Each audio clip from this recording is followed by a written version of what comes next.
पंडित बनारसीदास जी द्वारा लिखी हुई परमार्थ वचनिका का अभ्यास हम कर रहे थे।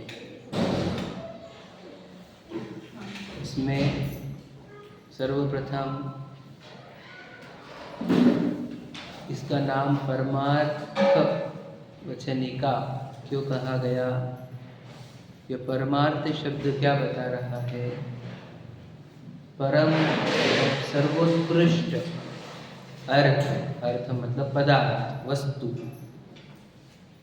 इस विश्व के सबसे उत्कृष्ट वस्तु को बताने वाली यह वचनिका है। और जैन धर्म भी हमारे को सबसे महत्वपूर्ण मतलब सबसे महान, सबसे क्या कहें हम, उसके लिए शब्द नहीं हमारे पास, सबसे अच्छी वस्तु दे रही है। समझ रहे? मतलब क्या कहना है? ये जिन शासन हीरे मोती मैं ना चाहूँ, समझ रहे? कुछ नहीं हमारे को हीरे मोती वगैरह, हमें तो हमारा परमात्मा पद चाहिए। ये तो जिन शासन कहता है हमारा, समझ रहे? क्या लिखा?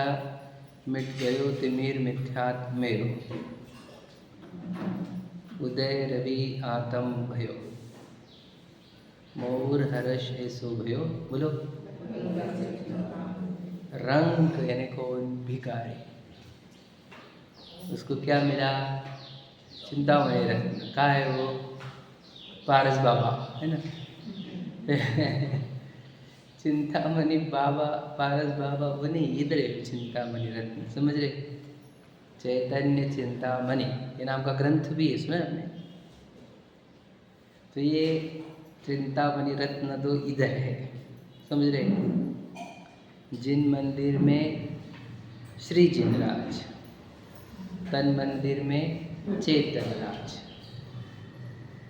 ये मंदिर में भी एक चेतना रूपी महान, एक विश्व का सबसे महान पदार्थ, ज्ञान आनंद से भरा हुआ, अनंत शक्तियों से भरा हुआ है ना, अरहंत सिद्ध दशा से, केवल ज्ञान से, अनंत सुख से भरा हुआ पदार्थ इस यहाँ पर इस देह में है।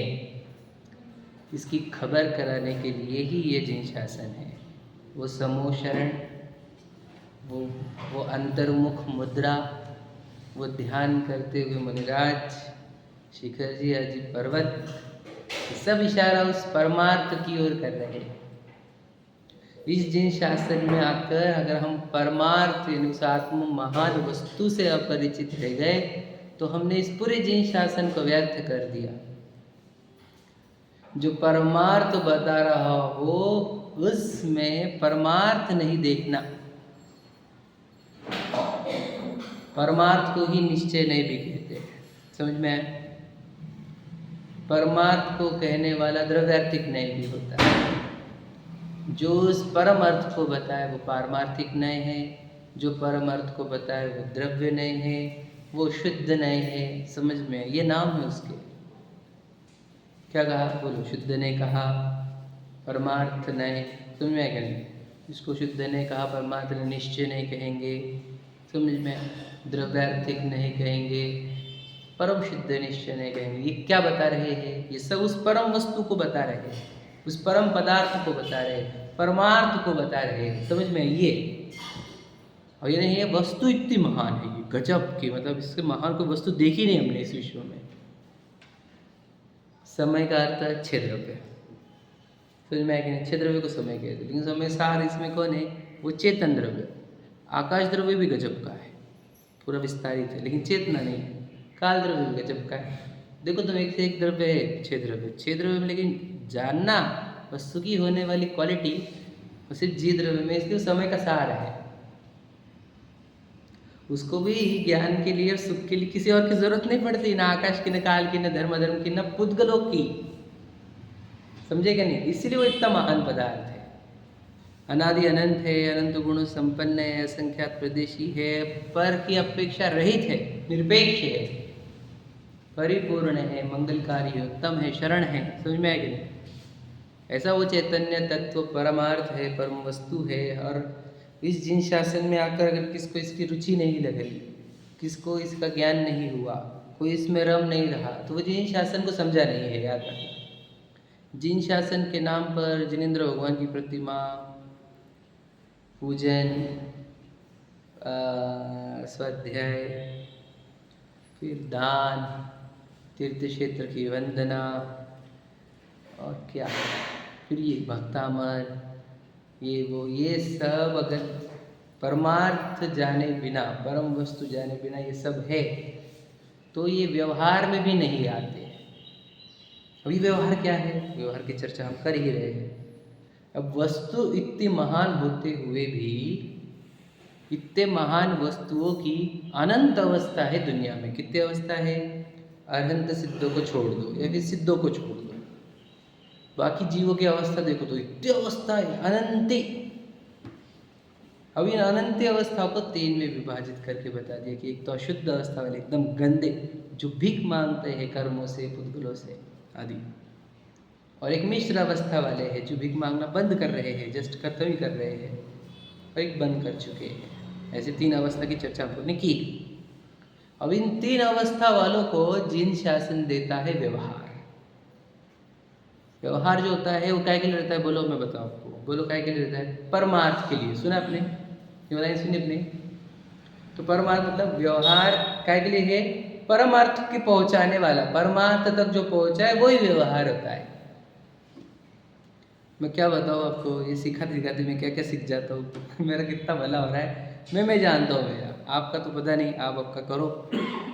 पर हम समझाते समझाते हम, क्योंकि देखो व्यवहार परमार्थ के लिए है। अगर आप 8वीं गाथा पढ़ोगे समय से जी को तो लिखते हैं कि भाषा अनारे बिना न समझा ना जो शक्य ना रेखो, व्यवहार बिन परमार्थ का उपदेश हो या शक्य हो।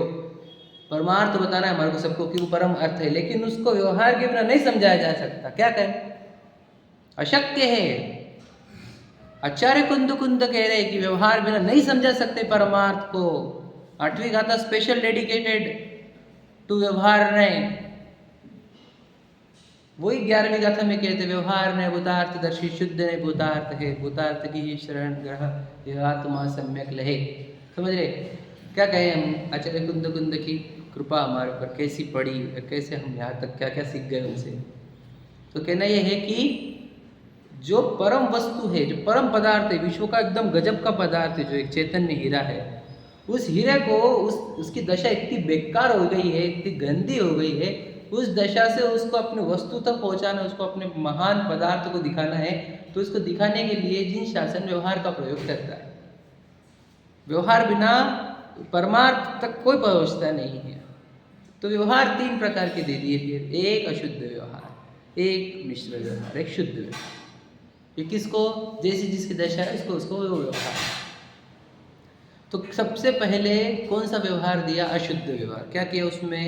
उस जीव को बोलो जिनेंद्र भगवान के पास पहुंचाया। क्या? प्रतिमा दी उनको।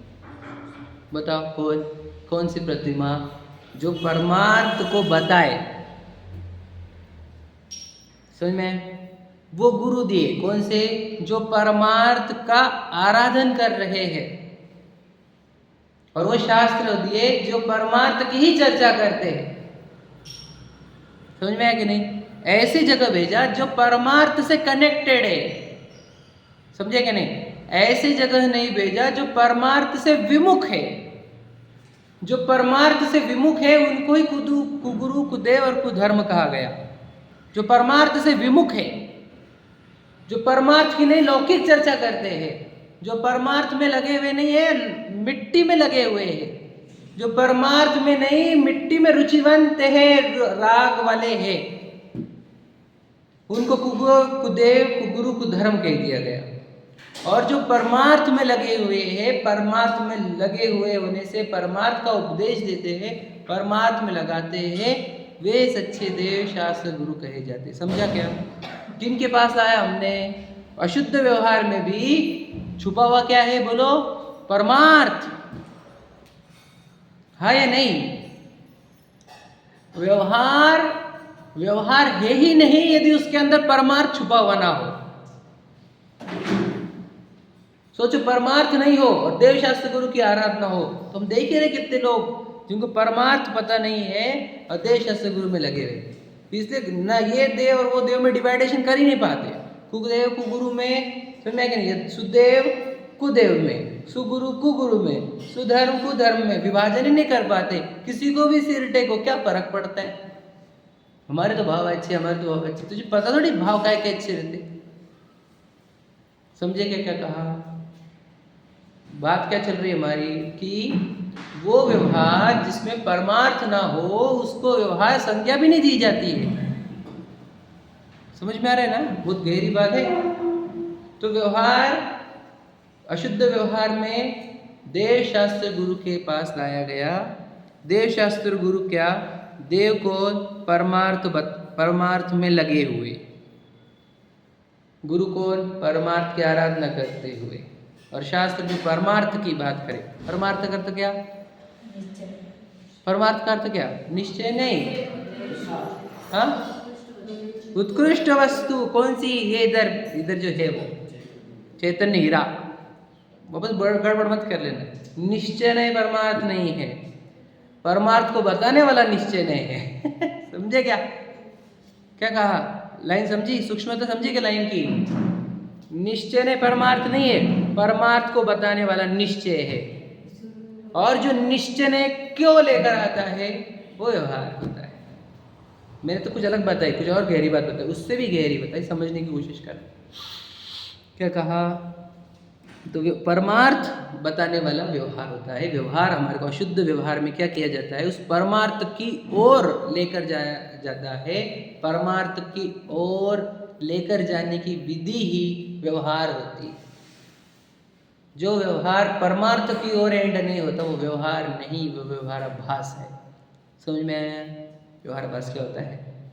जिस व्यवहार में परमार्थ ना हो वह व्यवहार व्यवहाराभास है, व्यवहार नहीं है। गहरी बात समझना एकदम। व्यवहार और व्यवहाराभास में अंतर क्या है बताओ? यही अंतर है। समझ में आया क्या? तो पढ़ लेना, नहीं तो आप जो मैं बोल रहा हूँ सही है कि नहीं। व्यवहाराभासी के चैप्टर पढ़ लेना। परमार्थ नहीं वहां पर, आत्मा तो पता ही नहीं। और पूरी देव शास्त्र गुरु की पूजन है, प्रतिमा है, अणुव्रत है, महाव्रत है, पूरा है सब कुछ। व्रत है, नियम है, संयम है, सब है, परमार्थ नहीं है। समझ में आ रहा है क्या? इसलिए व्यवहार परमार्थ से कनेक्टेड होता है। एक बात, अशुद्ध व्यवहार में देव शास्त्र गुरु से जोड़ा गया, उनके उपदेश से जोड़ा गया। उनके उपदेश में चैतन्य तत्व की चर्चा आई, आत्मा नाम के तत्व की चर्चा आई, जीव तत्व की चर्चा आई। समझ रहे? जीव द्रव्य कहा गया, उसके गुण कहे गए, उसके प्रदेश कहे गए, उसकी जगह बताई गई, उसका स्वरूप बताया गया, उसको देखते कैसे है, उसका अनुभव कैसे करते हैं, ये पूरी प्रक्रिया हो गई। कहाँ पे? वो अशुद्ध व्यवहार में। समझ में आया क्या कहा? उसको करने को कहा गया। क्या कर? मंदिर में जा, पूजन कर, स्वाध्याय कर, भक्ति कर, अणुव्रत लो, महाव्रत लो। अणुव्रत महाव्रत छोड़ दो, वो तो बाद में। प्रतिमा, समझ रहे? मंदिर में जाओ, पूजन करो, भक्ति करो, स्वाध्याय करो, है ना? करो वाली परिभाषा चली। क्योंकि जो अशुद्ध अवस्था वाले होते हैं वे अपने को नहीं पहचानते हुए, देह को मैं मानते हुए करने में ही लगे हुए हैं, तो उसको करने की भाषा का उपदेश दिया जाता है। समझ में आई? ये तो बात कल कर चुके हैं। मैं तो बस रिवीजन लेता हूँ ताकि आपको और अंदर गहरा उतरती जाए। और फिर जो करने की, मतलब समझ में आए, करने की पर क्या दिया जाता है? फिर चरणानुयोग के जो उपदेश है वो करने की भाषा में ही रहेंगे, याद रखना। अब बोलते हैं हम करता है, विचरणानुयोग क्यों बोल रहा करो करो करो? क्योंकि कुछ दशा वाले हैं ना हमारे पास ऐसे लोग जो करने की भाषा समझते हैं। उनको करने के उपदेश नहीं देंगे तो क्या उपदेश देंगे उनको? तू अकर्ता है, मंदिर में क्यों जाता, ऐसा बोलेंगे? मंदिर में जाने वाला मैं नहीं, स्वाध्याय करने वाला मैं नहीं, ऐसा थोड़ी बोला जाता है। मंदिर में जा, पूजन कर, स्वाध्याय कर, गुरु की भक्ति कर, गुरु की विनय कर, उनके उपदेश सुनो। समझ रहे कि नहीं? शिविर लगाओ, ये करो, वो करो, करो करो करो करो करो। क्यों? नहीं, तू करता है क्या? मैं तो करता हूँ, मुझे करने की भाषा बोल रहे। तो कि दिन भर करता है, तेरे को थोड़ी बोलते। तो अकर्ता देख लिया तो तेरे को थोड़ी बोलेंगे करने को कुछ। हमारे तेरे लिए अलग उपदेश है हमारे पास। समझ में आया क्या? मैं समझ में आ रहा है ना? फिर उसको करने वाले उपदेश है। ओके, पहला पार्ट हुआ हमारा। उसने वो करने के उपदेश से आत्मा की चर्चा सुनी, है ना? लाया मंदिर जी में, पूजन पाठ में, स्वाध्याय में। उसको करता आत्मा बताया गया, आत्मा चैतन्य वस्तु। तो उसने उसको जिज्ञासा खड़ी हुई, रुचि क्रिएट हुई अपने वस्तु को जानने की, परमार्थ को जानने की। तो उसकी रुचि से उसने अपने ज्ञान को अपने भीतर खींचा समझे, उपयोग को भीतर की मति श्रुत ज्ञान को, वो सब प्रक्रिया जो मैंने पिछले चैप्टर में पढ़ी है, वो प्रक्रिया से उसने आत्मानुभव कर लिया। तो उसको पता चला इधर चैतन्य हीरा है, जानता देखता कुछ नहीं करता दुनिया का, समझ में आया कि नहीं। उसका काम सिर्फ जानना देखना है। तो उसको ये जब पता चलता है तो उसकी अवस्था मिश्र हो जाती है। क्यों मिश्र हो जाती है? उसको अपना वैभव दिख गया है, अमीर मानने लग गया है खुद को, समझ में आया कि नहीं। वो गरीब दीनहीन तो बिल्कुल नहीं मानता खुद को, समझ में आया कि नहीं। उसके पास पैसे नहीं रहे तो दिन मानेगा कि नहीं, प्रॉपर्टी नहीं रही तो, सुंदरता नहीं रही तो, समझ में आए, तो दिन मानेगा, बिल्कुल नहीं मानता हो। क्यों? उसका रीज़न देता हूँ मैं आपको। चाहे सुंदरता हो, प्रॉपर्टी हो, पैसा हो, समझे, मिट्टी के सिवा कुछ नहीं है ये। मिट्टी के अलग अलग आकार है, मिट्टी के अलग आकार देखकर उलझना है तो मिथ्या दृष्टि का लक्षण है। मिट्टी के सिवा कुछ नहीं है, चाहे सुंदर शरीर हो, चाहे सुंदर आवाज़ हो जाए, अच्छा प्रेजेंटेशन हो, अच्छी शैली हो, मिट्टी के सिवा कुछ नहीं है ये। जब परमाणु हमने देख लिया, हमने क्या, एक आत्मा, अनंत गुण, अनंत पर्याय, समझे कि नहीं। एक संख्यात, एक प्रदेश पर असंख्यात अनंत परमाणु, कार्बन वर्गणा है, उसमें अनंत परमाणु, इतने तो देह के अंदर कार्बन वर्गणा है, उतने आहार वर्गणा, आहार वर्गणों से भरा हुआ पदार्थ, पूरा विश्व दिख रहा है, आहार वर्गणा है। जो आपको दिख रहा है यहाँ पर सब कुछ आहार वर्गणा है। ये मिट्टी बोलते सादी भाषा में इनको। अब ये मिट्टी के अलग अलग आकार रहते, घर, गाड़ी, बंगला, पत्नी, बच्चे, माँ बाप, मिट्टी के से कुछ नहीं। और अब देख लेना इसके सबके रॉ मटेरियल देख लेना आप। अब इस रॉ मटेरियल में उलझना, अच्छा लगना, यही तो मोहियों का चिन्ह है। इसी को तो मोह बोलते कि देखो ये घर है, ये गाड़ी है, बंगला है, तुमने देखा नहीं उसको मिट्टी, तुमने कुछ गलत देख लिया उसको, इसी को मोह बोलते। ये पत्नी दिख रही तो मोह दिख रहा है तुम्हारे को, वो जीव है अनंत परमाणु सहित, दिखा क्या तुम्हारे को? पत्नी किसके दिख गई? ये मोह से देखा है तुमने उसको। राग द्वेष क्यों हो रहे हैं? क्योंकि तुम्हारे को ये मिट्टी अच्छी टाइप की लग रही है कि ये कितनी अच्छी मिट्टी है तो राग हुआ, ये कितनी खराब मिट्टी है तो द्वेष हुआ। मिट्टी को मिट्टी नहीं देख पाए इसलिए राग द्वेष हुए हैं। और सोचो, एक चेतन हीरा मिट्टी के आकार में उलझ रहा है, मिट्टी को चाह रहा है, इससे ज्यादा क्या बुरा हो सकता है इस संसार का स्वरूप? समझ में है कि नहीं? चेतन राजा, परिपूर्ण अनंत शक्तियों से भरा हुआ, क्या बोले, मंगलकारी महान पदार्थ मिट्टियों में उलझ रहा है। यही संसार है और कुछ संसार नहीं है। समझा क्या? गहराई समझना बात की। तो क्या लगता है, हे प्रभु कोई मिट्टी लुभाए नहीं मुझे, एक मिट्टी आकर्षित ना करे मुझे, मैं एक मिट्टी के ऊपर देखूं ही नहीं, रिझाऊं ही नहीं। पुण्य पाप फल माए हर बिल्खो मत भाई, क्या है ये? पुद्गल पर जाए बजे बिन से फिर जाए, पुद्गल पुद्गल पुद्गल पुद्गल है, ये सब जुड़ता और बिखरता है। इस मिट्टी का आकर्षण नहीं होना चाहिए हमारे। धन्य प्रभु आप मिट्टी में उलझते नहीं, मिट्टी का राग करते नहीं, मिट्टी अच्छी लगती नहीं आपको, और हम देखो मिट्टी में उलझे दिन भर, मिट्टी मिट्टी मिट्टी दिखती रहती, जिंदगी मिट्टी में, मनुष्य वो मिट्टी में मिला रहा हूं मैं।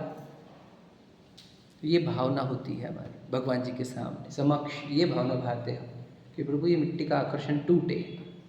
फिर जिसको ये समझ में आ गया कि मैं चैतन्य हो रहा हूँ, ये सब मिट्टी है, तो उसको क्या बोलते हैं? अब मिट्टी के आकर्षण छोड़ते चलो अणुव्रत लो, चलो प्रतिमा लो, महाव्रत लो, मिट्टी छोड़ो, क्या चाहिए अपने को? महाव्रत लो, एक भी मिट्टी आकर्षित नहीं करेगी अब मुझे। समझ में आ गया? तो उसको फिर क्या कर, फिर चैतन्य हीरे का विचार कर और चैतन्य हीरे का ध्यान कर। उससे क्या होता है? अपनी चेतना शुद्ध होती है। चेतना शुद्ध होने पर उसमें से केवल ज्ञान, अनंत सुख, निराकुलता उत्पन्न होती है।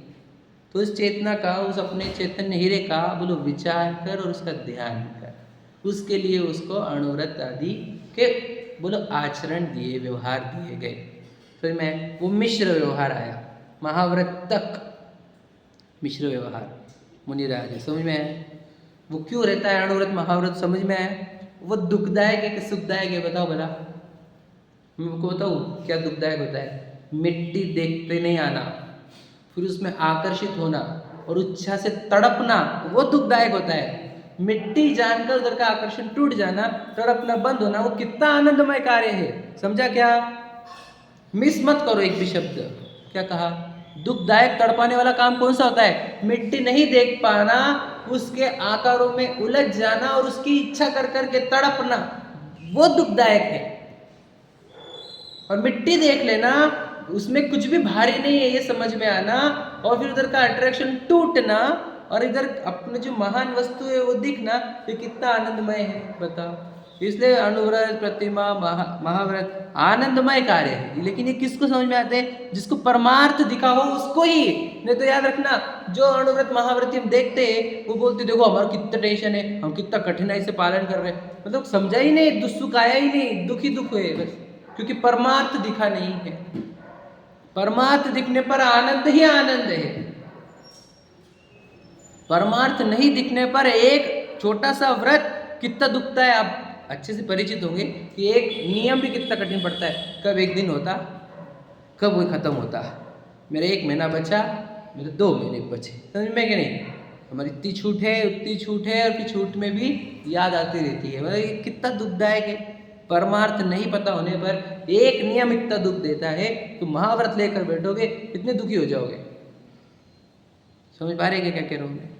तो ये जो अणुव्रत महाव्रत वाले मिश्र व्यवहार मिश्र अवस्था वाले को दिए थे, बताओ, अशुद्ध अवस्था वाले को नहीं दिए थे। कुछ समझे क्या? अब क्या है, अशुद्ध अवस्था वाले मिश्र व्यवहार पालन कर रहे हैं। तुम नियम क्यों लेते, तुम नियम क्यों लेते? हम जानते हैं हमारे अशुद्ध अवस्था है, हम अशुद्ध व्यवहार में रहेंगे। मतलब हम प्रतिदिन देव दर्शन करेंगे, प्रतिदिन पूजन करेंगे, स्वाध्याय करेंगे, चर्चा करेंगे, आत्मा की चर्चा करेंगे, परमार्थ को जानने का प्रयत्न करेंगे, परमार्थ का अनुभव करेंगे। हम बराबर अशुद्ध व्यवहार में है, क्योंकि हमारी अवस्था अशुद्ध है, हम जानते हैं इसको। और तुम्हारी अशुद्ध अवस्था होते भी तुम मिश्र व्यवहार कर करके लोगों को ये बताना चाहते हो कि आई एम पूज्य, यू शुड ओबे मी, you should follow me, this is very wrong. ये तो अपने साथ और जिन शासन से के साथ किया हुआ बहुत बड़ा अपराध है। समझ रहे क्या कहा मैंने? अवस्था देखो पहले अपनी, परमार्थ तो पता है नहीं, मतलब परमार्थ का अनुभव हो रहा नहीं, परमार्थ में से आनंद आ रहा नहीं, और तुम मिश्र व्यवहार पालन करोगे, इसलिए तुम्हारे मिश्र व्यवहार में इतनी गड़बड़ियां दिखती है हमारे को। हर समय नियम टूटते हुए दिखते हैं, तो इतने तो पल रहे, उतने तो पल रहे, अरे टूटते हुए नियम दिखते हैं हमारे को, क्योंकि तुम्हारे अवस्था नहीं थी मिश्र अवस्था, और तुमने मिश्र व्यवहार पालन करना चालू कर दिया। समझ रहे क्या? तुम नियम क्यों लेते, तुम्हारे में कोई मुनि क्यों नहीं बनते? ये इसके लॉजिक दे रहा हूं मैं आपको। और ये जो उल्टे छोटे नियम ले लेते हैं ना डायरेक्ट अनुव्रत महाव्रत, फिर वो कितना जिन शासन का नाम खराब हो रहा है, हम जानते हैं। हमारे को तड़पा नहीं जिन शासन की, इसलिए हमारे को पता है कितनी तकलीफ हो रही है। ऐसे गलत लोग नियम ले लेकर फिर वो क्या क्या करवा रहे हैं, बताओ। इससे जिन शासन बदनाम होता है हमारा। वो कबूतर के चक्कर में पूरे जिन शासन के ऊपर कितनी गालियाँ देने को तैयार हो गए लोग। राज ठाकरे कितना बोलने लग गया, बताओ। ये जिन शासन था ही नहीं हमारा, तुम किधर के लेके चले गए? हमारे जिन शासन को बदनाम कर दे रहे हो। जैन लोगों को नाम रखने की तो नौबत आ गई उन लोगों को, और वो फालतू लोग हमारे को अब आजकल नाम रखने लग गए। ये वही दिक्कत है, तुम्हारी अवस्था कौन सी थी? पद बड़े बड़े ले लिए, कुछ भी काम करवाने लगा लोगों को।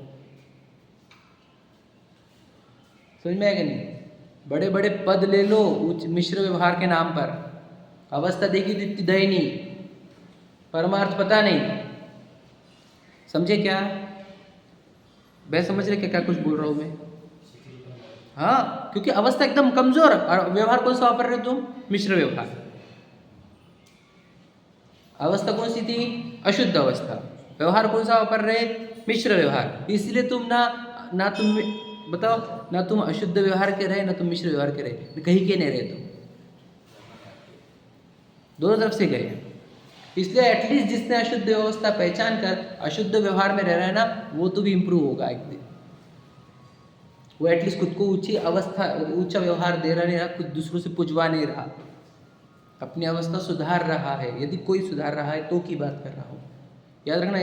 लेकिन हमारे में से किसी को अशुद्ध अवस्था ही से ही प्रेम हो जाए और कोई अपने आप को सुधार नहीं रहा, तो वो भी वैसा ही है। फिर अशुद्ध अवस्था कैसे सुधरती है? बोलो, कैसे सुधरती है? अशुद्ध अवस्था से मिश्र अवस्था कैसे आती है? बोलो, एक शब्द में बोलो, 1 वर्ड आंसर। हाँ, बस आत्मानुभव, आत्मानुभूति, स्वयं को जानना, और कोई ये नहीं है। तो बताओ, हम हमारी अवस्था को शुद्ध करने के लिए प्रयत्नशील है क्या? हाँ, हम रोज आ रहे मंदिर में, रोज आ रहे हम पूजन को, रोज आ रहे हम स्वाध्याय को, हम शिविर लगा रहे, हम सिखा रहे कितने लोगों को। ये नहीं है अवस्था को शुद्ध करने का उपाय। रोहित भैया, अवस्था को शुद्ध करने का उपाय आत्मानुभूति है, और कोई उपाय नहीं है। इससे आत्मा शुद्ध होती है। पहला उपाय ये है, और फिर दूसरे उपाय में आत्मानुभूति करते रहना। दूसरा कोई है उपाय? समझ रहे हैं? तो मुझे तो हम में से प्रतिदिन स्वाध्याय वाले रोज है, लेकिन प्रतिदिन आत्मानुभूति का प्रयत्न करने वाले कितने हैं ये बताओ। अवस्था को शुद्ध करने के लिए कौन निकला है? सब समझना इस गहराई को। आत्मानुभूति बिना तो पर्याय शुद्ध होती नहीं हमारी। अभी मिश्र व्यवहार तुम हम नहीं खाते, वो नहीं खाते, वो नहीं खाते, नहीं खाते, नहीं कर मत कर लेना ये सब। समझ में आएगा? पहले तो अपनी अवस्था सुधारो, मतलब एक बार अपने आप को पहचान। कौन हूँ मैं? बोलो। परमार्थ चैतन्य हीरा। समझ में? भगवान जी से तो कम होते हैं, 1% कम नहीं हुई, याद रखना। इधर एक राजा है, जीव राजा। इसलिए इस जीव राजा को याद रखना, एक बार अपना राजा दिख गया तो वो किसी के सामने झुकता नहीं, पैसों के लिए भी नहीं झुकता। वो केवल क्या दरिद्रता आ जाए, मैं मेरा इधर मतलब प्रभुता खो क्या एक मिट्टी के लिए। समझा क्या कहा मैंने? कुछ बात बोली मैंने, समझा क्या?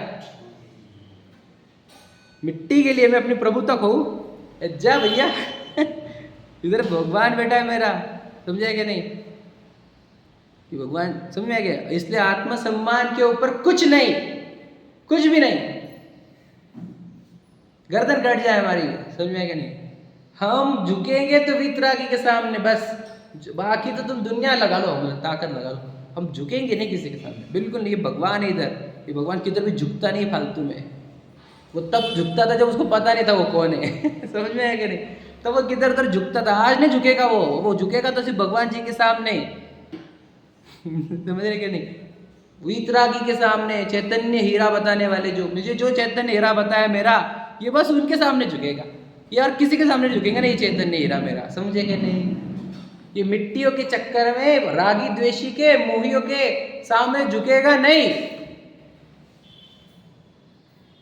मिट्टी चाहिए मुझे। समझ में? अब क्या क्या बताऊँ मैं, मेरी भाषा, अग्रेशन। आपको ये बताना चाहता हूँ कि इतना बल आना चाहिए अपने अंदर चैतन्य हीरे का, इतनी ताकत आती, सच में आती है चैतन्य हीरा, पता तो चले हमारे को। इसलिए वो कहीं झुकता नहीं, डरता नहीं किसी से, डरता नहीं। कर ले, क्या करेगा? मिट्टी उखाड़ेगा तो ये उखाड़ ले, चल गला काटना है काट दे। क्या है कि मिट्टी तो है, परमाणु तो है, जमा हुए वाले कर्म ने जमा के लिखा, लेके चल जाए। क्या करना पड़ेगा? देखो कितना अच्छा प्रश्न है। ऐसे प्रश्न हमारे को क्यों नहीं पड़ते?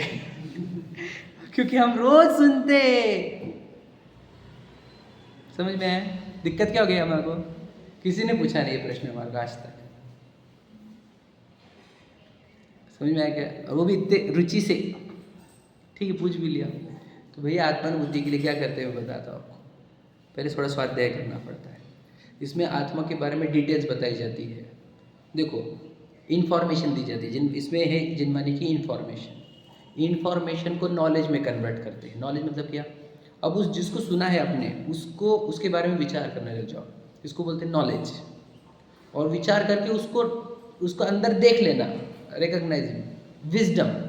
3 चीज़ें हैं, इन्फॉर्मेशन, नॉलेज, विजडम।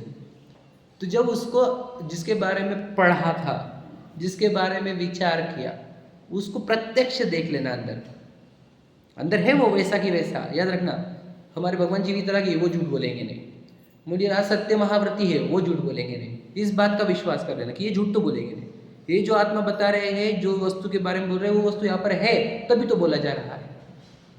तो इनकी बातों पे डाउट मत करना और इनकी बातें सुनना। वो आत्मा के बारे में जो बोल रहे हैं उसको विचार करने लग जाना। वो विचार करने लग गए तुम, याद रखना, तो तुम्हारे को वो वस्तु अपने विचारिक लेवल पर तो समझ में आ जाएगी कि यहाँ पर एक है चैतन्य हीरा। लेकिन फिर भी आपको भावना होगी कि उसको मैं प्रत्यक्ष देखूँ तो सही। ये तो समझ में आ रहा है, लॉजिकली प्रूव हो रहा है कि यहाँ पर है, लेकिन उसको देखा भी तो जाए। फिर उसको देखने की जो विधि प्रारंभ करते हो आप, अंदर लॉजिक लगाते हो, उसको मतिश्रुत ज्ञान बोलते हैं, अपने पढ़ी है विधि। और अपने को ज्ञान की किरणें दिखती कि देखो ये ज्ञान की किरणें निरंतर निकल रही है, जो अभी जान रही है सबको। ये किरणों का उगम स्थान कौन है? तो आपको वो हीरा दिख जाता है। वो दिख गया हीरा, तो फिर जो मैं बोल रहा हूँ वो किसी के सामने झुकेगा नहीं साला। किसी के सामने झुकेगा नहीं। ये चैतन्य हीरा अब एक तो आत्मा में झुकेगा, नहीं तो वीतरागी के सामने झुकेगा। और वो हीरा है, आप है, मैं हूँ, आप सब है। हम नहीं मानते। तो क्या करेगा तू? बोले तो क्या करेगा? तो भीख मांगेगा बेटा। फिर मांग भीख, तू पुण्य की उदय की भीख मांग। पूरे जीवन भर भगवान जी से भी भीख मांग, यहाँ पर भी आके भीख मांगेगा। बताओ मंदिर जी में आकर हमने देखे हैं, हम खुद भी ऐसे थे ना, अब क्या बताएं। ये इसलिए बोल पा रहा हूँ क्योंकि हम इस सब दौर से गुजरे हैं, इसीलिए इतनी स्पष्टता से बोल पा रहे हैं। आप नहीं मांगता, अपने हीरे को देखे बिना ऐसा कौन है जो नहीं मांगता? बोलो भला, आज कौन कौन चाहता है आज रोग हो, आज का दिन बीमारी में जाए? कौन चाहता है? नहीं, वो अपनी चाहता।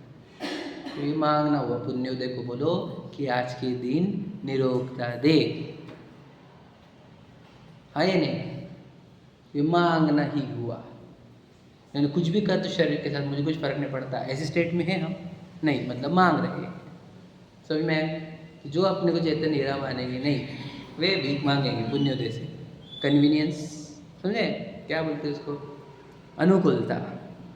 अनुकूलता, निरोगता, ऐश्वर्य, प्रसिद्धि, पद, प्रशंसा, संयोग, और बहुत कुछ, क्या क्या कितने कितने के, रूप, लावण्य, जज रहते क्या क्या और क्या, इंद्रपद, है कि नहीं? ये तो मांगते कि नहीं मांगते सब, इसलिए वो भक्ति में है। इंद्रादि पद नहीं चाहो, बस हो गया, पूरी लिस्ट आ गई। कौन सी जो गिनाई मैंने, आखिर में इंद्रपद आए ना, तो इंद्रादि से शुरुआत करो जिसकी। और विषय में ना ही लो, मिट्टी कोई पसंद नहीं आए मुझे, क्या वो रसगुल्ला हो वो भी मिट्टी दिखती, और एक सुंदर स्त्री वो भी मिट्टी दिखती, समझ में आया कि नहीं? बंगला मिट्टी दिखता, तो कुछ पसंद नहीं आते हमारे को ये मिट्टी। विषयन में ना ही लुभाओ, बोलो राग आदि दोष शरीर में कोई, ये मिट्टी के आकर्षण वाला जो राग है ना, वो दूर हो। और वो लोग क्या होना चाहिए? परमात्म निज पद। मैं जो लाइन बोल रहा हूँ वो वहाँ से भी मैच करके दे रहा हूँ मैं आपको। कहाँ से? अपने आलोचना पाठ में रोज़ बोलते थे, भूलते नहीं थे हम, समझे कि नहीं? कि परमात्म निज पद। मैं तो आपको क्या प्रभु पतित पावन की भक्ति में सुना दिया मैंने। क्या? मनोरंग चिंतामणि रत्न का अर्थ क्या होता है बताओ? एक रंग को चिंतामणि रत्न मिला, कहाँ मिला, किधर? वो यही चैतन्य चिंतामणि रत्न। समझ में आ रहा है? तो अशुद्ध व्यवहार, शुद्ध व्यवहार, हमने अशुद्ध और मिश्र व्यवहार के बारे में भी बहुत डिटेल में बता दिया है। थोड़ा अपन पढ़ते हैं, आइए।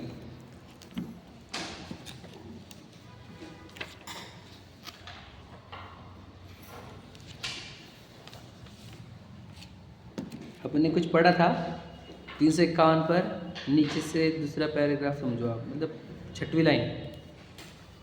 अशुद्ध व्यवहार, अब तीनों व्यवहार का स्वरूप कहते हैं, वहाँ पे पढ़ रहे हैं अपन। अशुद्ध व्यवहार शुभाशुभ आचार रूप होता है, और शुद्ध व्यवहार शुभोपयोग मिश्रित स्वरूपाचरण रूप, और शुद्ध व्यवहार शुद्ध स्वरूपाचरण रूप। ये पढ़े थे अपन ने कल लाइन, थोड़ा पता भी लिया। देखो मैं बता दूँ, जो अशुद्ध व्यवहार वाले हैं, अशुद्ध अवस्था वाले हैं, उनको तो सिर्फ शुभ अशुभ भाव चलते हैं।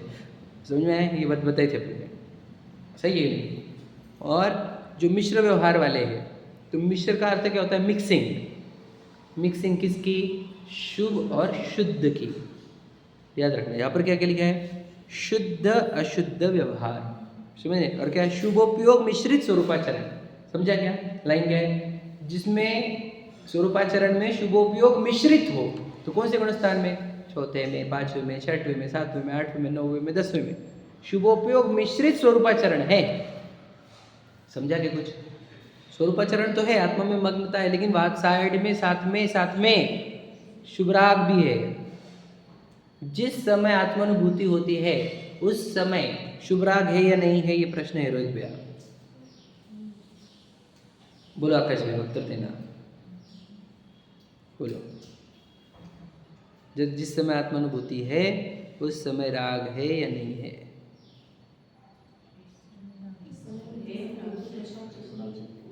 बोलो। बिल्कुल सही बात। क्या कहा? चौथे में आत्मानुभूति करते हुए, बोलो, अनंतानुबंधी वाला नहीं रहेगा, 3 राग रहेंगे।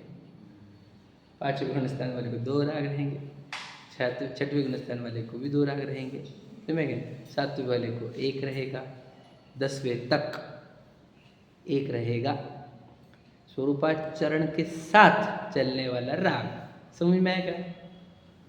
ये कौन सा वाला है? 7वें से आगे अबुद्धिपूर्वक वाला है, और ये चौथे बाजू 6वीं वाला, उनका तो राग है ही बहुत सारा, वो तो आत्मा के बाहर ही है, तो राग है, इसमें कहने में कोई डाउट ही नहीं है। समझा क्या कुछ? समझा कुछ गहरी बात बोली है? ये जो लाइन लिखी ना, शुभोपयोग मिश्रित स्वरूपाचरण, ये लाइन का अर्थ समझना आप। ये लाइन वो है जो मैं बताना चाहता था, कल नहीं आई थी बात, ये आ जाएगी। शुभ राग है वहाँ पर, साथ में शुद्धोपयोग के साथ या स्वरूपाचरण के साथ। समझ में आ रहा है ना? ये हो गया मिश्र अवस्था, मिश्र व्यवहार, शुद्ध अशुद्ध व्यवहार। और फिर 13वें में आगे चौथे पांचवें छठवें तक, चौथे पांचवें तक अशुभ है, छठवें से ऊपर शुभ है, ऐसा। चौथे पांचवें में तो अशुभ होता है, इसलिए वहाँ पर वर्ड लिया अशुद्ध। अशुभ नहीं लिया, शुभ भी नहीं लिया, अशुद्ध, शुद्ध अशुद्ध व्यवहार। समझे क्या? अशुद्ध में शुभ अशुभ दोनों आ गए, लेकिन वो 2 गुण स्थान तक ही, चौथे पांचवें के ऊपर शुभ और शुद्ध मिक्स होगा। समझ में आया कि नहीं? और चौथे पांचवें तक अशुभ, याद रखना, शुभ शुद्ध और अशुभ सब मिक्सिंग है। समझ में आया कि नहीं? चौथे पांचवें वाले, इसलिए हम चौथे पांचवें वाले को बोलो पूजते नहीं हैं। समझा क्या logic? Why they are not in पांच परमेष्टि? बिकॉज उनके साथ अशुभ भी मिश्रित है। समझे क्या? नहीं लॉजिक समझ रहे भैया? वाई दे आर नॉट पूज्य? बिकॉज उनके साथ अशुभ मिश्रित है। छठवें से आगे अशुभ बिल्कुल नहीं है, इसलिए वे पूज्य में आ गए। समझे क्या? सिर्फ शुभ और शुद्ध है। तो मनराज इज इक्वल टू कौन? जिनके शुभ और शुद्ध उपयोग हो, सिर्फ जिनके अशुभ उपयोग हो वो बोलो। और बाहर 28 मुलगुन दिख रहे ना हमारे को तो भी नहीं, 28 मुलगुन दिखे और अशुभ उपयोग हो, असंभव। समझा? क्योंकि समझा कि नहीं समझा? नहीं नहीं, अशुभ भी ना होता है, दोनों भी है ना। अब देखो, तो मैं आपको बताऊँ, मान के चलो व्यापार, बताओ एक मिनट, व्यापार या दुकान हो आपकी, कितने घंटे काम करते हैं हम? 8-10 घंटे। और बाकी के घंटे व्यापार चलता कि नहीं चलता, ये बताओ सर। बोलो भैया, व्यापार वाले को मालूम है व्यापार सिर्फ 8-10 घंटे नहीं चलता है, 24 घंटे चलता है। सही है कि नहीं भैया? समझे क्या लॉजिक? अरे हम थोड़ी कर रहे कुछ, हम तो मंदिर में बैठे, यहाँ पर भी चल रहा है या नहीं? समझे क्या भैया? नहीं चलता। अब तुमको दिख नहीं रहा, चल तो रहा है कि नहीं? वैसे ही अशुभ, चौथे पांचवें में अशुभ भले ना करते हुए दिखे वो, लेकिन चलेगा जरूर। लॉजिक समझा क्या?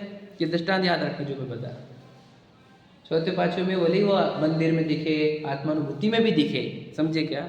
आत्मानुभूति की उसकी एक किरण जगे भी, तो भी उस समय अशुभ शुभ और शुद्ध है, क्योंकि इसके जीवन में अशुभ राग है और अशुभ। हाँ सही बात, बहुत अच्छा प्रश्न। मैं वही बोल रहा था, आप बोले। देखो आपको उतनी देर के लिए अशुभ रुका होगा ना, ऐसा लग रहा होगा हमारे को। तो याद रखने में आपको बताओ, चौथे गुण स्थान में, ध्यान से सुनना, चौथे गुण स्थान कितना बड़ा है? तो राग के गैप से क्या क्या कहा? समझा क्या? कुछ बात समझे क्या बोला मैंने? गैप से अप्रत्याख्यान के, कितने देर अप्रत्याख्यान है, कितने देर अप्रत्याख्यान नहीं, फिर बोलो। चौथे गुण स्थान में अखंड रूप से अप्रत्याख्यान है। क्या समझा? वहां पर भी कौन सी पकड़ना? वही बुद्धिपूर्वक अनंतानुबंधी वाली। आपको लग रहा है वहां पर पूरी कषाय, याद रखना, अगर तुम उस समय के लिए पूरी कषाय 0 बोलोगे, वीतरागी बोलना पड़ेगा तुम्हारे को। क्या कहा? समझे कि नहीं समझे? कुछ गजब की बात है जो मैं बोलता रहा हूँ, समझने की कोशिश करना। मैं आपको क्या, आपको प्रश्न को उत्तर समझा क्या? आपको चौथे गुण स्थान में, अभी आपको भी उत्तर देख रहा हूँ। चौथे गुण स्थान में, आप भी समझ ध्यान से, चौथे गुण स्थान में अप्रत्याख्यान का उदय अखंड रूप से है, एक समय के लिए भी गैप नहीं। अगर अप्रत्याख्यान एक समय के लिए गायब हो गया तो 5वां गुण स्थान हो गया वो। तो वो आत्मानुभूति कर ले, चौथे गुण स्थान वाला जीव 6 महीने में एक बार जो आत्मानुभूति करता है, उस समय भी उसको बोलो अप्रत्याख्यान प्रत्याख्यान संज्वलन चलती रहती है, आत्मानुभूति के काल में भी।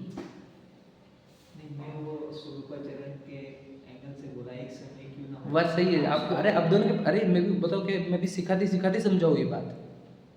हमको लगता तो उस समय के लिए कषाय रुक जाती होगी, ये तो भ्रांति सही है हमारी। हमारे को डाउट होता है कि उस समय तो कषाय 0 हो जानी चाहिए, अगर कषाय 0 मानेंगे तो गुणस्थान कौन सा मानना पड़ेगा आपको? इसलिए समझना, अंदर छुपी हुई है, आत्मा में है कि नहीं ये बताओ सिर्फ। मैंने अभी आपको बिजनेस का दृष्टांत दिया कि नहीं, बिजनेस दिन भर चलता कि नहीं चलता? मैं आपको बताऊं, जब आप दुकान पे बैठे हो तब वो याद रखना एक्टिव बिजनेस है, जब आप दुकान पे नहीं बैठे हो वो पैसिव बिजनेस है या नहीं? उतनी देर उसको कषाय है कि नहीं है? What do you mean, what do you want to say? उसको कषाय है कि नहीं बताओ सज्जन, उत्तर सोच के दो उत्तर। हाँ गर्भित, अंदर है ना वो। देखो कषाय कहाँ रहती है? आत्मा में, अंदर रहती है ना आत्मा में। है कि नहीं, है कि नहीं, है कि नहीं है? तो फिर गुणस्थान बताओ, बताओ। समझा कि नहीं समझा? नहीं समझा, प्रूव नहीं हो रहा, लॉजिकल समझ रहा मैं जो बोल रहा हूँ? गुणस्थान ऊंचे बोलने पड़ेंगे डायरेक्ट तुम्हारे को। फिर उस समय के लिए सातवां आया था, फिर वापस चौथा हो गया। हाँ, ऐसा बोलना पड़ेगा, क्योंकि अगर 2 कषाय डाउन बोले तो अपने आप याद रखना। इसलिए चौथा गुणस्थान वाला आत्मानुभूति कर ले। मैं आपको बताऊं, देखो इसके बहुत सारे लॉजिक दे सकता हूँ मैं। उसको गुण श्रेणी निर्जरा नहीं होती चौथे वाले को, पता है आपको? और 5वें वाले को निरंतर गुण श्रेणी निर्जरा होती। सुना आपने कभी? ऊपर के गुणस्थान गुण श्रेणी निर्जरा चालू रहती। काय चालू हो गई, कषाय डाउन हो गई ना अंदर से, वो चाहे भोगों में लगे। 5वां वाला ऐसे लिखा है, कहाँ की नहीं, यहाँ की बताऊंगा, टोटल बच्ची की। 5वें वाला भोगों में लगे तो भी उसको ज्यादा निर्जरा है, और चौथे वाला आत्मानुभूति का प्रयत्न करे या आत्मानुभूति करे तो भी उसको कम निर्जरा है। आपको पता है क्या लिखा है? देखो, समझा क्या बोला मैंने? मुनिराज आहार करते हुए, विहार करते हुए, 28 मूल गुणों का पालन करते हुए उनको ज्यादा निर्जरा है, और चौथे गुणस्थान वाला आत्मा में रमने का पूरा प्रयत्न करे, दिन भर आत्मानुभूति में एक कमरे में रहे तो भी उसको कम निर्जरा है। इसका कारण क्या? कषाय डाउन करी हुई है। समझ में आ रहा है? देखो समय तो अपने निकल गया, फर्स्ट स्पीड से निकल गया प्रश्नोत्तर में। चलो ठीक है, कोई बात। समझा क्या? तो चौथे गुणस्थान वाले को अखंड रूप से, अब पूछ देना, मैं तो लॉजिक, मैं जिनवानी आधी तो मैंने लॉजिक से ही सीखी वाली है। तो मैं लॉजिक से बोल रहा हूँ आपको, ये एकदम पक्की बात है, अकाट्य सत्य है जो मैं बता रहा हूँ आपको। क्यों? क्योंकि अगर उस समय अगर आप कषाय डाउन बोलोगे तो गुणस्थान ऊंचे बोलने पड़ेगा। इसलिए चौथे गुणस्थान वाला जीव 3 कषाय को लेकर ही आत्मानुभूति करता है। 5वें गुणस्थान वाला 2 कषाय को लेते हुए आत्मानुभूति करता है। 6वें 7वें वाले 6वें 7वें 10वें 8वें 9वें 10वें वो संज्वलन कषाय को लेते हुए आत्मानुभूति करते हैं। समझा क्या? अब समझ में आ रहा है आपको? और 12वें वाले कषाय को रहित होकर आत्मानुभूति करते हैं, इसलिए उनको केवल ज्ञान होता है। समझ में आ रहा है? फिर 10वें वाले को डायरेक्ट केवल ज्ञान हो जाना चाहिए था, क्यों नहीं होता? लॉजिक समझो आप। वो गुणस्थान आए ही क्यों है, लिखे ही क्यों है, 14 ही क्यों डिवाइड किए गए? विचार करो जरा। कषाय के घटते स्तर का नाम ही तो है वो, चारित्र होने का घटता हुआ स्तर। चारित्र होने का कषाय, कषाय का घटता हुआ स्तर। चौथा गुणस्थान मतलब तीव्र कषाय, 3 कषाय, 6 महीने तक चलती हुई कषाय, उसी का नाम तो अप्रत्याख्यानावरणी है। तो जिसकी कषाय 6 महीने तक चलती है तो 6 महीने में गैप्स नहीं आएंगे, अखंड चलेगी। क्या कहा? लॉजिक समझा क्या? अनंतानुबंधी वाले को कितने बहुओं तक अखंड चलती है। बैर बांधते ना अपन, कहाँ दिखता बैर? दिखता किसी को? कहाँ रहता है वो बैर? बताइए। समझ लीजिए मैंने किसी से बैर बांध लिया, मैं यहाँ पे स्वाध्याय कर रहा हूँ, बढ़िया एकदम मस्त सिखा रहा हूँ, तो मुझे उस बैर का बंधन होता क्या नहीं होता? बताओ। क्या बोला, समझा? दिखती थोड़ी वो बैर, अंदर बंधन होता क्या नहीं होता? आप समझे क्या? छुपे हुए, तो ये छुपी हुई कषाय तो है वो 4 जो हम बता रहे हैं, प्रत्येकन संज्वलन। एग्जाम्पल, मुझे मेरे पैसे से बहुत प्रेम है, यहाँ पर बोलूँगा नहीं मैं, पर अंदर चलेगा कि नहीं चलेगा? तो उससे बंधन होगा कि नहीं होगा? इसलिए बता दे रहा हूँ मैं। तो मैं बहुत कुछ बोला जा सकता है, समय मेरे पास बहुत कम होता है, मैं क्या करूँ? लेट चालू होता है इसलिए लेट हो जाते हैं क्या? अरे बता दो, इसलिए बता रहा हूँ, बैर अंदर है, दिखेगा किस कुछ नहीं, और अंदर पूरे कर्म बंद होते रहेंगे। इतने कर्म बंधन होकर बोल नहीं सकता।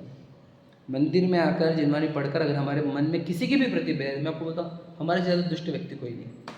हमारे को तो सबके प्रति सद्भावना होना चाहिए, सभी जीवा है, सब सिद्धा है, सब सिद्ध भगवान जैसे। अपने को तो कोई पुरुष स्त्री दिखने नहीं चाहिए थे। परमाणु परमाणु अलग है, बस है तो परमात्मा, परमार्थ है मेरे जैसे परमार्थ। इसके प्रति मैं द्वेष कैसे रख सकता हूँ? किसी का बुरा कैसे चाह सकता हूँ? उसका बुरा हो जाए। इसलिए अपने अंदर अगर बैर है तो मंदिर में आना और स्वाध्याय में आना बस एक सैर है। सैर कर रहे हो तुम, बस सुन नहीं रहे हो, समझ नहीं रहे हो। परमार्थ सब परमार्थ एक के प्रति भी बैर नहीं होना चाहिए हमारे जीवन में। तो निरंतर कर्म बंधन दो। क्यों? क्योंकि तुमने उसको मनुष्य माना, मनुष्य मानकर एक पुरुष स्त्री माना, उस पुरुष स्त्री का बुरा हो जाए ये भावना अंदर चल रही है। निरंतर किसी का बुरा होने की भावना रखने वाला जीव अच्छा होता है? ऐसे जीव बहुत बुरे होते हैं। इसलिए अपने मन में एक का भी बैर नहीं होना चाहिए। दुनिया को दिखेगा नहीं और हम कर्म बांधते रहेंगे। यार ना, जैसे आपने बैर का बताया, इसके अपोजिट लगाओ। अगर आपको कोई भी चीज़ अच्छी सुहानी लगती है, मुझे हीरे का सेट अच्छा लगता है, मुझे मर्सिडीज, मुझे सिर्फ रोल्स रॉयस बहुत अच्छी लगती है, एक बार तो मुझे रोल्स रॉयस लेनी की, दिखेगा कुछ को नहीं। और वो परमाणु है पत्रे के परमाणु रोल्स रॉयस नाम के, पत्रे के परमाणु मर्सिडीज नाम के, BMW नाम के, है ना। पत्र है ना भैया, क्या और कुछ है आपको अच्छे से पता है? पत्र है ना, और कुछ अलग है? पॉलिश अच्छी करे होंगे, शेप अच्छी दिए होंगे, ये तो पत्रा। और हमारे को पूछो तो परमाणु, समझ में आ गया? मिट्टी है वो मिट्टी का आकर्षण लेकर घूम रहा हूँ मैं। तो एक मिट्टी का एक आकार होना, रोल्स रॉयस होना, सोचो तो मिट्टी छा रहा हूँ, तुरंत कर्म बंद रहे का नहीं बंद रहे। मैंने रोल्स रॉयस और इधर बैर वाले दृष्टांत दिया। आप अपना पत्नी लगाओ, बच्चे लगाओ, गाड़ी बंगले लगाओ, है ना, व्यापार लगाओ, पद लगाओ, ये चेहरा लगाओ, सेल्फी लगाओ, ये सब कुछ अगर आपके दिमाग में घूम रहा है, अपने ज्ञान में निरंतर कर्म के बंधन हो रहे, क्योंकि मिट्टी के आकार सिवा कुछ नहीं और। इसलिए कुछ भी नहीं चाहिए अपने अंदर। कौन चाहिए? परमार्थ। सही उत्तर दिए हुए है ना, पत्रा नहीं, परमार्थ। पत्रा नहीं घूमना चाहिए, है क्या नहीं? परमार्थ इधर हीरा है, क्या मिट्टी चाहूँ बताओ? सब में भासे पुद्गल एक स्वभाव, सब मिट्टी है और मैं इधर भगवान। तो जिसके जीवन में ये होता है वो जीव बहुत, क्या बताया, वो कैसा जीवन जीता होगा। वो तो सिर्फ हमारे शब्दों से पहचान करने की कोशिश करना, कैसा जीता हुआ है, एकदम राजा बोल के जीता है। कोई मिट्टी लुभाती नहीं, कोई मिट्टी के लिए धड़कता नहीं, और मिट्टी के लिए किसके सामने झुकता नहीं, समझ में आ गया? किसी से डरता नहीं, किसी से गिड़गिड़ाता नहीं, समझ में आ गया? नहीं, राजा बोल कर जीता हुआ है, पूरा अपन चेतन ही रहा है। कोई मिट्टी ने लुभाती अपने को, और कोई मिट्टी के चक्कर में झुकूंगा नहीं मैं किसी के सामने। मैं राजा था, हूँ, रहूँगा। और सब राजा है, ऐसा नहीं कि मैं सबको झुकाऊंगा मेरे सामने। सब राजा, सब जीवा, सब सिद्धा, सब सिद्ध है। सबको परमार्थ देखूंगा, सबको परमार्थ जैसा ट्रीट करूंगा। किसी के साथ बैड ट्रीटमेंट नहीं होगी, ना मैं किसी को आरे तुरे से बात करूंगा, ना किसी के प्रति बैर करूंगा। और याद रखना, जहाँ तक हो सबसे जी से बात करूंगा, नाम भी नहीं लूंगा मैं किसी का, ये रमेश इधर आ, ये सुरेश इधर आ, ऐसा नहीं। अरे परमार्थ हो, उसको नाम दे दे, कर्मों ने, शरीर ने, पुद्गलों ने। इसलिए जी के सिवा हम संबोधन नहीं करेंगे। मुख्य मैं तो सिर्फ बता रहा हूँ, सिर्फ जी मत लगा देना, आदर भी लगाना, क्योंकि परमार्थ है, परमार्थ है वो। वस्तु तो भगवान ही चाहिए और कुछ है ही नहीं। हम नहीं देख पा रहे उसको, हम एम्प्लॉय देखते हैं, प्यारे तुरे बात करेंगे, उससे बैड ट्रीटमेंट करेंगे। No no no no no, हम सबको भगवान देखें। मैं राजा हूँ तो याद रखना, मुझे किसी के सामने झुकना अलाउड नहीं, अच्छा नहीं लगता, तो मैं किसी को मेरे सामने झुकाऊंगा भी नहीं, यह भी याद रखना। क्योंकि मुझे जब अच्छा लगता नहीं किसी के सामने झुकना, तो मैं किसी को मेरे सामने झुकाऊंगा भी नहीं। मैं हर एक को बोलूँगा, तू भी मेरे जैसा भैया, झुक मत मेरे सामने प्लीज़। समझ में क्या? तू भी वही है, मैं भी जैसा हूँ। वो भगवान जी ने दी भी हमारी की विद्या, हमारे को हमारे गुरु ने दी भी, पंडित जी ने, सचिन जी ने सिखाया ना। मुझे झुकना पसंद है, ना मुझे झुकाना पसंद है। सब अपने रिस्पेक्ट से जिए, अपने परमार्थ से जिए, समझे कि ना, अपने भगवान पने से जिए। सबका ऐसा जीवन हो, एकदम निर्भय, निशंकित, निकांक्षित जीवन हो सबका। इसके लिए आपको ये सिखा रहे हैं हम। आप सीखो इस विद्या को और ऐसा जियो, एकदम लिव लाइक किंग साइज, ऐसा जीवन जिए। हमारा आचरण उत्कृष्ट हो, किसी के प्रति बैर नहीं, किसी के साथ बैड ट्रीटमेंट नहीं, कोई चीज़ का अट्रैक्शन नहीं, और चैतन्य हीरा का आनंद, है ना। चलो, सहजानंदेषु